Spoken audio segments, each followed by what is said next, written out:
Assalamualaikum warahmatullahi wabarakatuh. Perkenalkan nama saya Muhammad Khair Arifillah dengan NPM 2410010027. Di sini saya akan mempresentasikan tentang sistem informasi sumber daya manusia.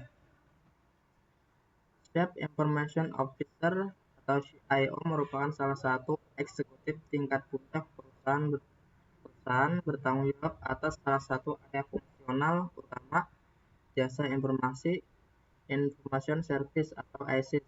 Sumber daya informasi perusahaan menggambarkan investasi yang besar. CIO bertanggung jawab menjaga sumber daya ini aman dan terlindungi. CIO mempertimbangkan semua ancaman terhadap kegiatan komputasi perusahaan dan mencapai keamanan sistem dengan menggunakan penghalang fisik dan logika terhadap akses yang tidak sah. Bagian yang penting dari keamanan sistem adalah rencana persiapan yang memastikan operasi terus berjalan jika terjadi bencana. Sumber daya informasi. Jasa informasi adalah area fungsional utama perusahaan yang terdiri dari analisis sistem, programmer, pengolah database, spesialis jaringan, dan personal operasi. Sumber daya informasi perusahaan meliputi hardware, software, para spesialis informasi, pemakai, fasilitas, database, dan informasi. Sistem informasi sumber daya informasi adalah sistem yang menyediakan informasi mengenai sumber daya informasi perusahaan pada para pemakai seluruh perusahaan. Model SI sumber daya informasi meliputi SIA sumber daya internal, subsistem, riset SDI, sumber eksternal, subsistem intelijen SDI, subsistem hardware, subsistem software, subsistem SDM, subsistem data dan info, subsistem sumber daya terintegrasi. Tanggung jawab Chief Information Officer atau CIO berkontribusi pada perencanaan strategis perusahaan dan jasa informasi. 2. Sumber kepemimpinan utama dalam mencapai dan memelihara kualitas informasi. Menjaga keamanan sumber daya informasi, merencanakan keadaan tak terduga, dan menjaga biaya sumber daya informasi tetap terkendali. Mencapai manajemen kualitas dalam jasa informasi. 1.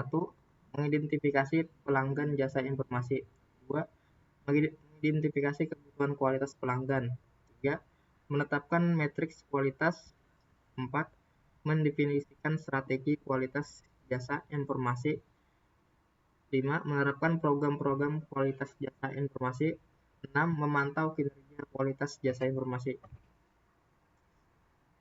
Keamanan sistem mengacu pada perlindungan terhadap semua sumber daya informasi perusahaan dari ancaman oleh pihak-pihak yang tidak berwenang. Tujuan keamanan: 1. Kerahasiaan, 2. Ketersediaan, 3. Integritas. Ancaman terhadap keamanan: 1. Pengungkapan tidak sah dan pencurian. 2. Penggunaan tidak sah. 3. Penghancuran tidak sah dan penolakan jasa. 4. Modifikasi tidak sah. Untuk mengatasi ancaman keamanan, dilakukan pengendalian akses sebagai berikut. 1. Identifikasi pemakai. 2. Pembuktian keaslian pemakai. 3. Otorisasi pemakai. Perencanaan berjaga-jaga untuk mengatasi keamanan. 1. Rencana darurat. Merencanakan ukuran-ukuran yang memastikan keamanan pegawai jika terjadi bencana, seperti sistem alarm, prosedur evakuasi, dan sistem pemadam api. 2. Rencana cadangan. A. Pengulangan, redundancy. B. Keragaman, diversity. C. Mobility. 3. Rencana catatan vital.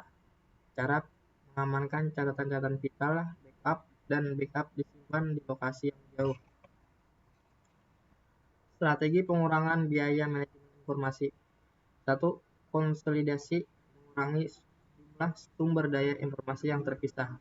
2. Downsizing, transfer berbagai aplikasi berbagai komputer dari konfigurasi peralatan besar mainframe ke platform yang lebih kecil, komputer mini, LAN berbasis fisik.